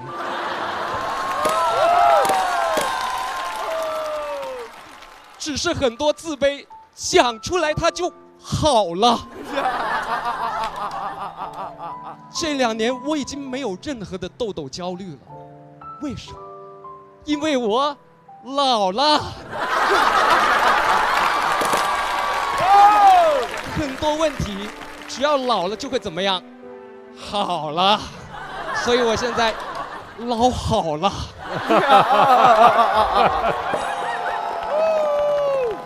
但是在结尾，我还是想提一下小雨，因为其实小雨他并不是我真实的朋友。可能很多观众朋友听到这里会想，哦，小雨不是你的朋友，他是你一生所爱的脱口秀是吗？他是那年18岁自信的你是吗？不是啊，音乐关一下啊。之所以说小雨并不是我的朋友，是因为他去年欠了我2万块钱，现在还没还。而且你们知道小雨他借钱去干嘛了吗？做医美。当年选择旺夫的他，今天选择了嫩夫。所以我今天来这个节目，我也不图别的，我只是想在电视机前说一句：小雨，还钱。讲到这里，感谢你们，我是脱口秀演员豆豆，谢谢。这个厉害！哇塞，这是冠军稿啊，感觉是那种对吧？听他们最后说的是我是脱口秀演员豆豆，小豆豆啊，豆豆来了。其实这是第2次来咱们这个舞台上演了哈。对，没错，是。其实第1次讲的是自个儿那个肌肉特别大那些事儿，斜方肌特别大。对，然后就没有信服度。哦。这次讲自个儿丑，你看观众。对。确实。对，没想到他能把一个豆豆这个小事儿就讲成1篇哎，而且能从豆豆讲到欠钱，我都不知道怎么划过去的。哎，而且那个各种平台那个串起来那个都很精彩。对，感谢宋木子老师，还是得就是对。我特想知道我们宋木子先生，你这么会表演的人，要挤豆应该怎么挤啊？哦。陈阳宁，来我这边，我再挤1颗来，你试一下来。陈阳宁。哦。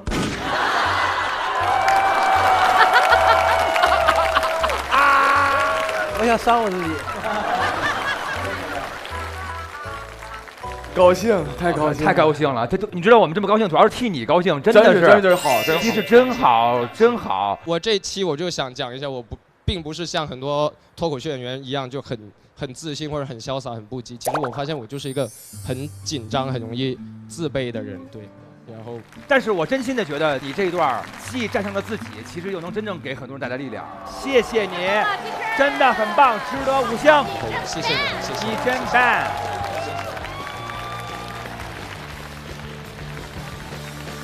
鸡翅是这回我觉得尤其好。鸡翅，我特别喜欢他的文本，我真的觉得我有被他这一篇征服到。下面当然让各位要掌声鼓励，咱们掌声欢呼到他都开始怀疑人生，说我有这么红吗？好不好？有请我们的这位演员，叫做张美男。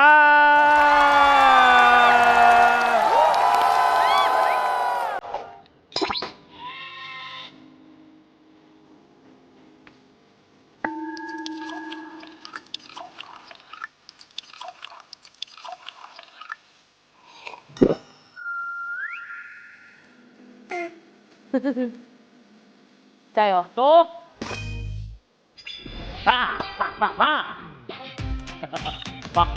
我很兴奋，因为今天这篇稿子是我自己认为比较好的稿子，相信自己，因为这篇稿子我太熟了。我是个旅行博主，特别喜欢西藏。这篇稿子用自己的亲身经历，给大家一个去西藏的小 tip， 希望大家都能领略最美的西藏。期待我的上场，我会用更炸段子炸死你。有请张美男。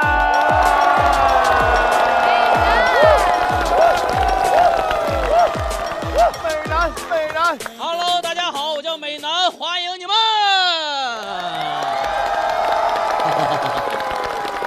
好，谢谢各位啊，叫美男，一个特别喜欢旅游的人啊。今天有喜欢旅游的朋友们鼓掌可以吗？那有人去过西藏吗？没去过是吗？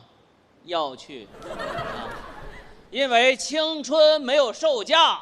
硬座直达拉萨。听我一句劝，别硬座，铁定也不行。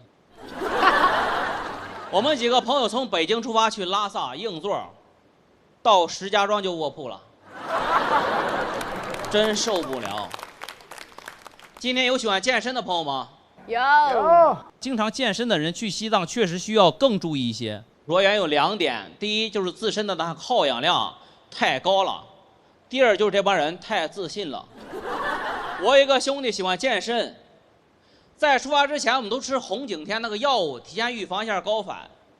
他就不吃，他说：“就咱这个身体素质啊，这一辈子只可能缺德，但不可能缺氧。”到达拉萨的时候，他就闭上眼睛，大喊了一声：“拉萨，我来了！”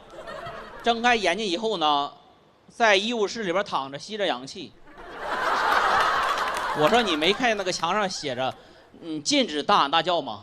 他说：“我以为大喊大叫是怕影响别人，没想到能伤害自己呀。”后来出来之后，他就一直拿那一个氧气罐，你知道吗？我说：“你不用一直端着那个氧气罐。”他说：“不，哥，这个命运啊，要掌握在自己手里。”我呢，本来定的目标想去珠穆朗玛峰玩一圈，爬一爬那个珠峰大本营，知道吗？知道。我们就往海拔更高的地方走，走到一个叫那曲线的一个县城的时候啊。海拔已经5000多米了，我那个健身的兄弟，嘴唇都紫了，昏迷了。我赶紧跑到酒店前台找那个店长，要了测血那个仪器去给他测一下血氧，然后给店长打电话，我说：“你好，我这哥们儿现在这个血氧指数是31。”他说：“不可能，31的时候人早就挂了。”我说：“你赶紧上来看一眼吧，现在29了。”他往下掉，你知道吗？那个店长大喊了一声，就往楼上跑。等跑到房间门口的时候，那个店长脸色，比我哥们嘴唇都紫，就那样了，还假装非常淡定，你知道吗？那个店长过来跟我说：“你看住他啊，我去打电话叫人。”我说：“你放心吧，他跑不了。”我为什么知道店长？其实他内心已经非常非常慌张了呢，因为他出去打电话叫人呢，那个电话打我手机上来了。我一接电话，他跟我说：“你赶紧来店里一趟，店里有个顾客血容29块挂了。”我说我知道，31的时候早就挂了。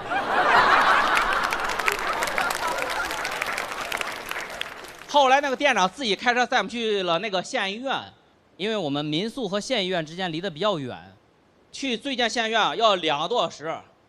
这一路上没有办法，只能不断拿着氧气罐去给他补充氧气。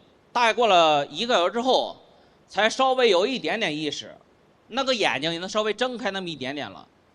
但是咱该说不说啊，就是经常健身这个意志力啊，太强了。我那个兄弟刚能微微睁开一点眼睛说啊，他扭头问我说：“哎哥，咱们是往珠峰走呢吗？”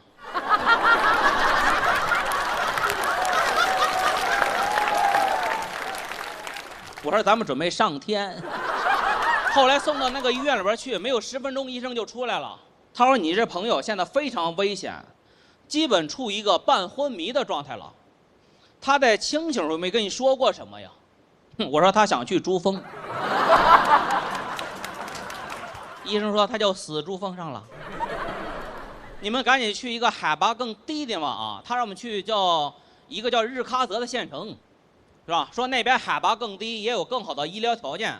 说这样，给你准备一辆救护车，派3个医生跟着你一起出发。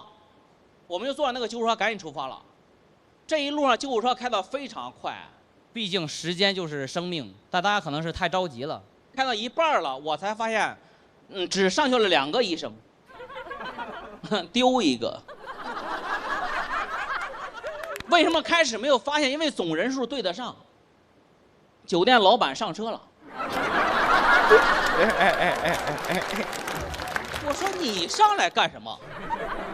他说不是我上来干什么，是车开太快了，我没下去。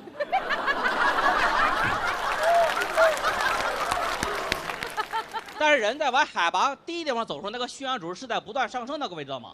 正常的血氧指数多少是多少？知道吗？90甚至要95以上才是健康的啊，但是一旦到达60以上的时候，其实就是相对安全的状态了。各位不知道吧？你肯定不知道，因为这个东西啊，没有任何的科学依据啊，就是我自己判断出来的。因为在那个救护车上，我哥们儿血氧指数上升到61的时候，碰上堵车，那个酒店老板跟我说，一会儿到前面那个镇上，咱们要不要吃点东西啊？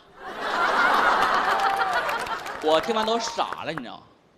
我说我兄弟都这样了，为什么前面这样吃点东西呢？吃饱好上路嘛。他给我理由也非常充分，他说你不知道，前面那个镇上啊，水果特别便宜，1斤能便宜2块钱。他想去买10斤水果带着。我说谁说青春没有售价呀？我兄弟这个命最多值20块钱啊。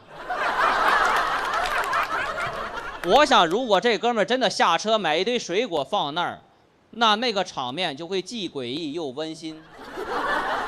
你想，我坐在救护车里，我哥们儿半死不活躺我前边，我们俩中间摆了好多水果呢。老板热情地说：“你吃点儿。”我说：“算了，我们老家那边贡品不让吃。”后来送到那个医院里边去，真的抢救了4个小时，人才恢复过来，还算挺快的，是吧？出来之后人也清醒了，还问我呢，我刚才是不是缺氧了呀？我说你这辈子不可能缺氧，但是我让你看什么叫缺德。我说后边我就不管你了，你就自己在医院里边待着，我们要继续出发，继续玩去了，是吧？毕竟在西藏这一天租车挺贵的，你知道吗？我说租车这一天够买你50条命了。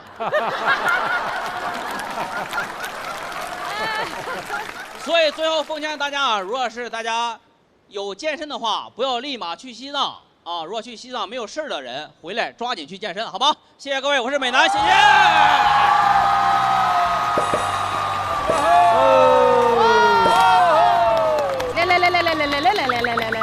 谢谢。美男，你刚才这个段子里头，最起码说了70-80个，你知道吗？你知道吗？啊，提问式脱口秀。爬一爬那个珠峰大本营，知道吗？它往下掉，你知道吗？正常的悬主是多少？知道吗？各位亲爱的观众朋友们，你们来着了。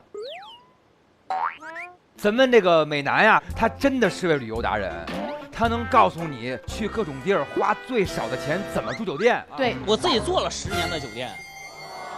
如果订酒店的话，大概就是你尽量早一点或者晚一点都可以，比如说下午2点之前或者晚上10点之后，因为酒店那个自动调价系统啊，在下午2点之前都是便宜的，晚上10点之后都是便宜的，中间会慢慢的涨价，它会随着这个出租率的升高慢慢的涨价啊。所以说在那2个时间段，你要么早订，要么晚订，千万不要在那个时间段去订。2点到10点尽量别订。对，尽量别订。10点以后万一订不着房了怎么办？那就露宿街头。当然吃喝玩乐都去闲鱼就可以了，上面都非常的便宜。那是必然的，对，闲鱼确实能找到更好的，对。然后刚才老师是这样，刚才宋木泽老师在给大家教这些技巧的时候，我没在啊，我没学到，是吧？老师，我叫张美男，你能现场教我一段？哎，你叫张美男，你会上台怎么样？宋美男，来音乐，那你就走秀上来吧。张美男来了，有请我们下一位演员张美男。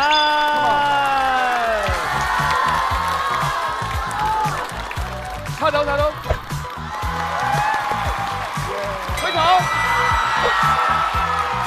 再转。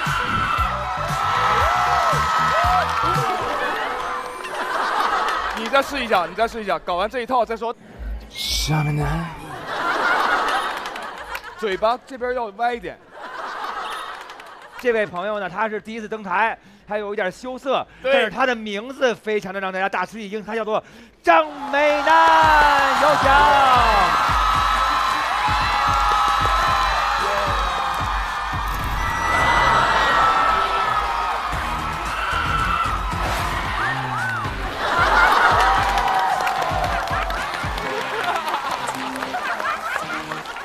大家好，我叫杨美男。杨美男，太荒谬了！我们这个节目简直是一个慈善节目，那就是都这么宽容，谢谢各位，谢谢各位，我叫谢谢美男，谢谢。行，现在呢，我们新人所有的演出呢，今天就到目前就要结束了。所有的演员，咱们要感谢观众们，你们要说什么？你真棒！你真棒！谢谢各位啦。那么今天各位拿出你们这个笑发财卡，然后呢，现在就可以行使你们的权利，投上你们的星数，还有就是你们宝贵的建议，我们都会采取的。那么现场的节目就到这里了，谢谢各位参与，谢谢各位，拜拜。你真棒！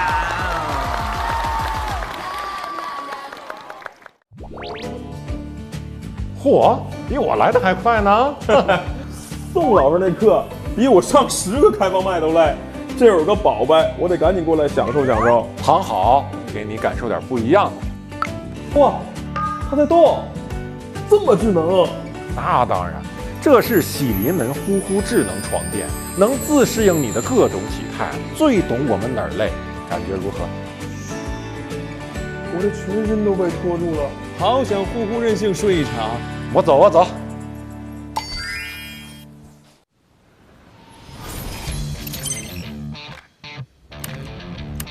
我觉得今天这一期有他自个儿勇敢的地方，虎牙能把那些痛苦变成欢乐，这是脱口秀最重要的魅力。我觉得一鸣今天演的也非常好，感觉他不怵这个舞台。美男今天我觉得每一个人物都演绎得很好，而且比上次有很大的改变和提升。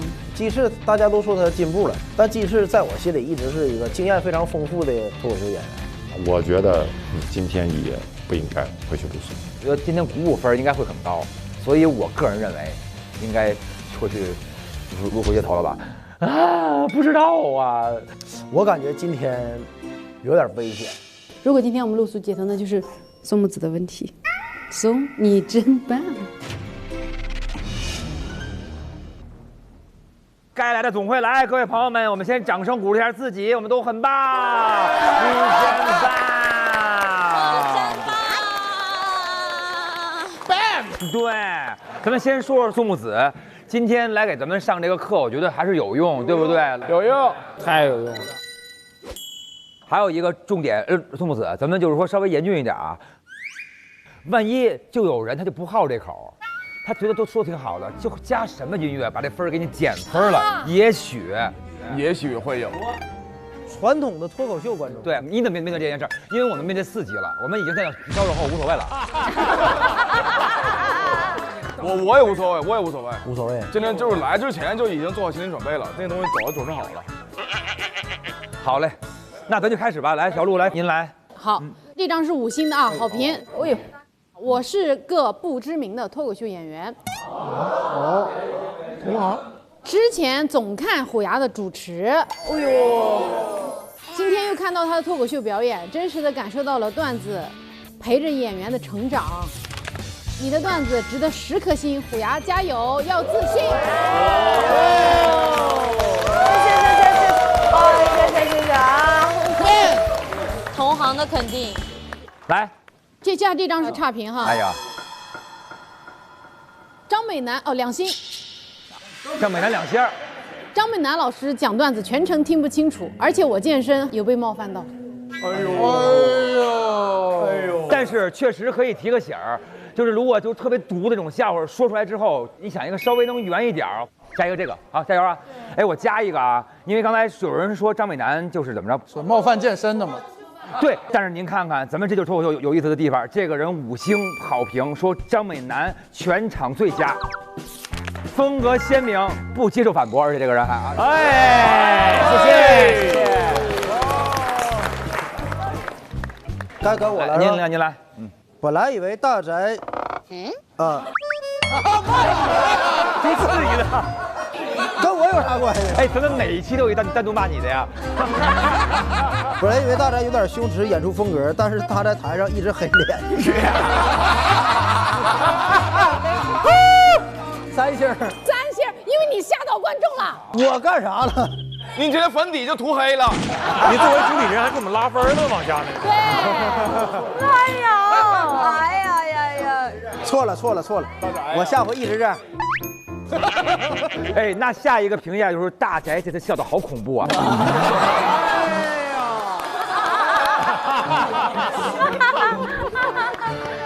现在有请到我们的鱼头人来带来最终结果。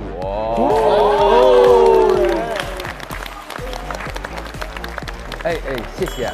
每天都设计了 pose， 好用心。哎呦！你真棒！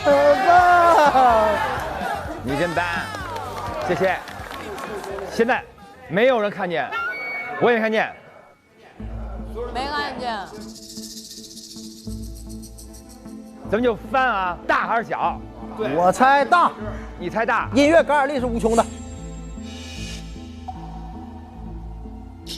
大。7%，67%。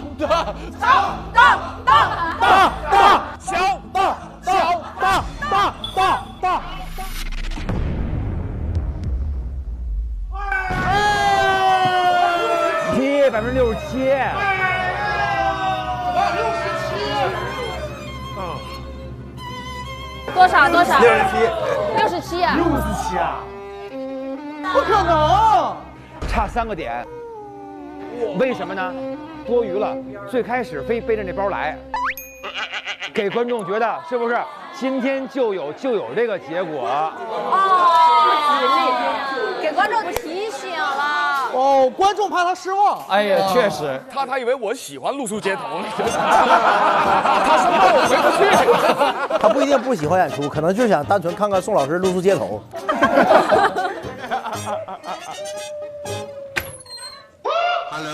Hello， 来吧，我讲3期，露宿2期，第2次了，是不是？我已经是户外达人了，我现在。你也是啊，你也是，咱俩。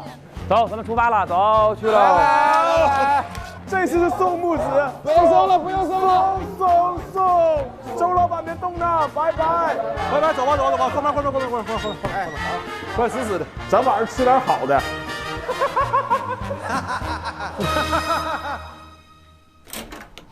耶，走喽。走走走，睡大街喽，睡大街喽。这冬天还挺冷。快点的，一会儿没地方了。这不是还有人跟他抢呀？这桥头可那啥了。离家的孩子，感觉干这行再努力还得睡大街，就是一种非常心酸的感觉。越努力越睡大街，对，越努力越睡大街。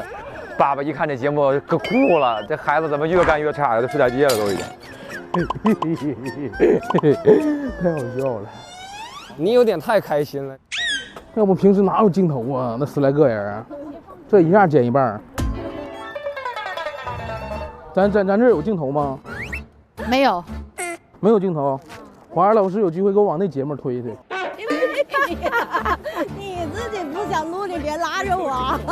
你有麦克风，你身上，你都疯了。你别害我，严一鸣。要点画面。你往冠军旁边站有画面。对，要点画面跟冠军旁边。走，过马路，过马路，绿灯喽，马上到喽。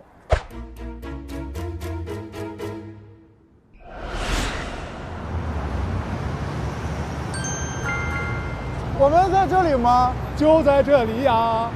来吧，恭喜大家，咱们到了。行。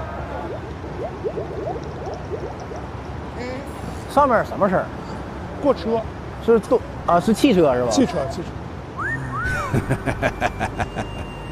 我真的，我刚去北京的时候，家里人就怕我住桥洞嘛，终于住上了。嘿，圆了你一个梦。那展开主基地吧，那就展开主基地，挖矿了开始。我要展开主基地了啊！屋顶会，屋顶非常会。我会打。我来给你演示一下，就这个钢筋在外面，你反过来给它一撑就撑开了。哎呀，这就成了。对，很简单，你就把这垫铺上，这个放一层，然后还有那个保温的那个垫子再垫一层，这会儿就别过来了，是吧？一会儿这样，对。屋顶是真露宿过街头哈，不愧是有经验的。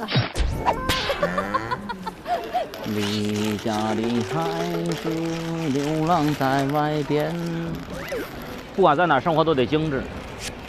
我也是老的露营家了，以后节目组真的不用给我订酒店了，行吗？你就让我住帐篷里就行了。啥时候让我讲的时候，你就叫我回去，讲完我就自己出来住了，好吧？哎呦呵！哦，哇塞！天哪，太幸福了！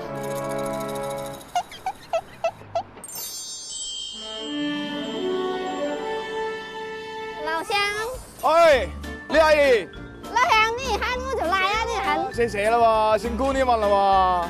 我们宋老师送来的这个福利是螺蛳粉。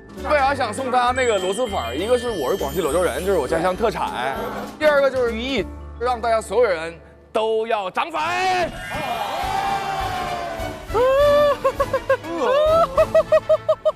这么看，好像露宿街头也行哎呦我的妈，还有大鸭腿啊！没见过这么豪华的螺蛳粉吧？没有。哦，可以。它是有干捞的，还有就是有汤的。哦，都自己点吧，随便点。送公子请客。真的吗？减少消费，小宋买单。点吧。点吧。这个我也是要的啊，这个。姐，你就给我按你认为最正宗的调一碗，我都给他吃了。我朋友都舔干净了。都要，我不忌口，你别把我当人。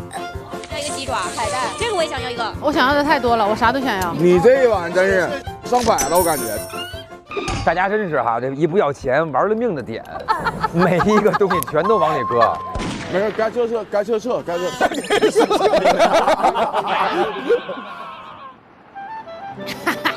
街头，来自街头。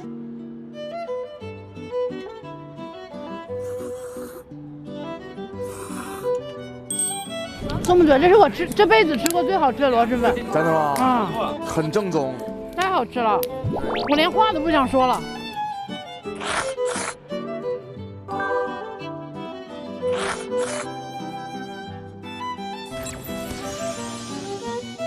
上次我们出来也挺开心的。对啊。吃啥呢？上次就烧了点水，就睡觉。下回咱们别出来了，咱们得想想还有什么招。哎，你们觉得就是说观众会投票，他们怎么着就你感觉能投的多一点？除了好笑之外啊，给他送东西。送东西，对，真是。那长康的酱油有的送呗，那就。哎，可以。你，哎，对，那就送呗，还健康。对，跟他聊聊。现在咱们已经露宿街头了，对，有一个话题是非常应景的，就说如果你干不了这行，你会干什么？在这个时候聊正好，对，正合适。想想畅想一下，你有什么别的梦想吗？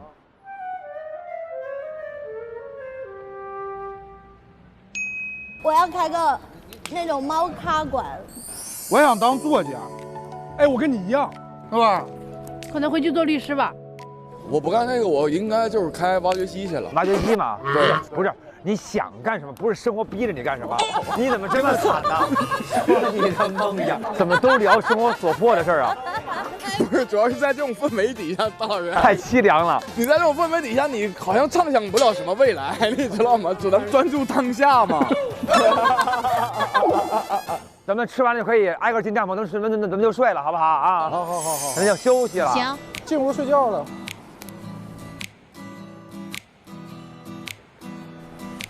行了，哎，愿赌服输吧，睡吧，还想怎么着？晚安，马卡巴卡。明儿个见。这睡街上了，这咋整？这不演的挺好的吗？今天，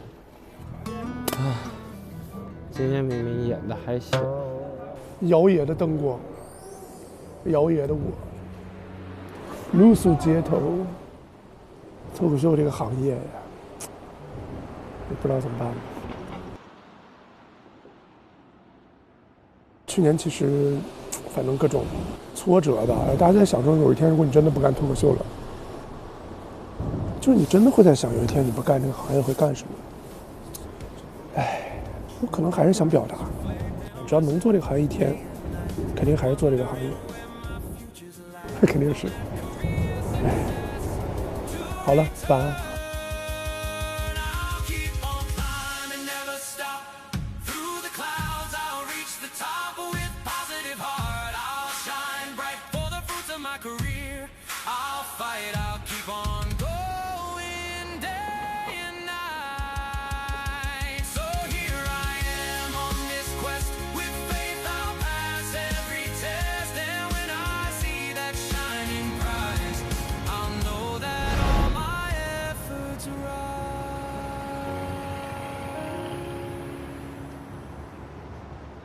想来线下看选手们的演出吗？打开大麦 APP 搜索“不好笑就露宿街头”，进入线下演出许愿活动页，关注你喜欢的演员，并许愿你想看的演出城市，选手们可能就会来到线下演出现场哦。有请杨迪小龙。朋友们依然会爱你。欢迎来到我们不好笑就露宿街头。我今天能来这儿录，多亏了长得像小鹿。我跟小鹿现在已经亲到什么地步了？我跟她老公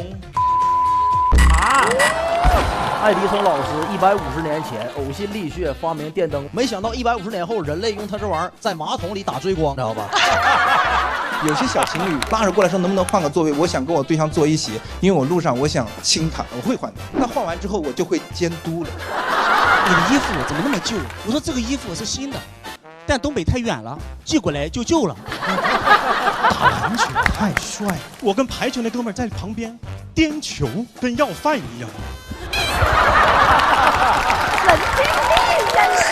我爸说，在舞台上说脱口秀就是小丑。我们读一下差评，这个只有1颗星，技巧太明显了，节奏太慢，听得我都着急呀。今晚会不会露宿街头呢？感觉得露宿。这次的好评率是100%。欢迎大家来到露宿街头也要笑。玩游戏吧，你画我猜。我18个字。奉天承运，一人之下，万人之上，不利于危。哎呀，不是。我错了，我下回早点搬运公园。脱口秀反而加一些音乐进去啊，你们对这个是有什么看法吗？加呀，先尝试，他能笑就行了。不是，反正他们加的嘛，我应该大概是不会加的。你是不会加的，为什么不会加？因为我。真的假的，老张？大汉，你想清楚。这样人以后不能叫来了。不好笑就露宿街头，每周6中午12点更新。SVIP 用户可提前看下集 ，VIP 每周6、周日分天更新，非会员自周2、周3 12点免费观看。SVIP 用户每周日加享衍生、嘉宾精编、段子纯享版等精彩内容。每周日中午12点 ，SVIP 用户解锁露宿街头也要笑衍生节目，看脱口秀演员们更多爆笑互动。每周1至周4不定时掉落笑街微博精彩花絮等你来看。你真棒，你真的特别棒，为什么那么棒？为什么呢？你就是这么棒，就是这么棒，你真棒，你真棒，你真棒。关注新浪娱乐，更多精彩资讯早知道，更多精彩内容尽在新浪娱乐微博综艺、新浪综艺。上微博搜索“笑街不打烊营业局”，跟选手一起畅聊现场录制趣事。上微博搜索“露宿街头”的好笑创意征集，为你心中的宝藏段子跳。你真的特别棒，为什么那么棒？为什么呢？你就是这么棒，就是这么棒。哦，你真棒，你真的特别棒。他棒棒，我棒棒，你棒棒。哦，你真棒，哦，你真棒，你真的特别棒。为什么那么棒？你就是这么棒，就是这么棒。你真棒，你真棒，你真棒。你更棒，你更棒，你更棒。你最棒，你最棒，你最棒。大平方，大平方，大平方。